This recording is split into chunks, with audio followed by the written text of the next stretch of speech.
ಹಸಿದಾಗ ಅನ್ನ ದಣಿದಾಗ ನೀರು ಕೊಡದಿದ್ದ ಮೇಲೆ ಏನ್ ಚಂದವೋ ಏನ್ ಚಂದವೋ. ಮನಸ್ಸಿದ್ದು ಪ್ರೀತಿ ಕೈಯಿದ್ದು ದಾನ ಕೊಡದಿದ್ದ ಮೇಲೆ ಏನ್ ಚಂದವೋ ಏನ್ ಚಂದವೋ. ಭೂಮಿ ತಾಯಿ ತಂದ ಬೆವರಿನ ಸಿರಿ ಹಂಚಿಕೊಂಡು ತಿನ್ನದೇ ಇದ್ರೆ ಏನ್ ಚಂದವೋ. ಹಸಿದಾಗ ಅನ್ನ ದಣಿದಾಗ ನೀರು ಕೊಡದಿದ್ದ ಮೇಲೆ ಏನ್ ಚಂದವೋ ಏನ್ ಚಂದವೋ.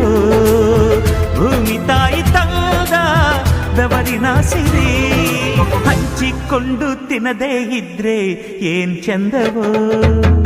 ಹಸಿದಾಗ ಅನ್ನ ದಣಿದಾಗ ನೀರು ಕೊಡದಿದ್ದ ಮೇಲೆ ಏನ್ ಚಂದವೋ ಏನ್ ಚಂದವೋ.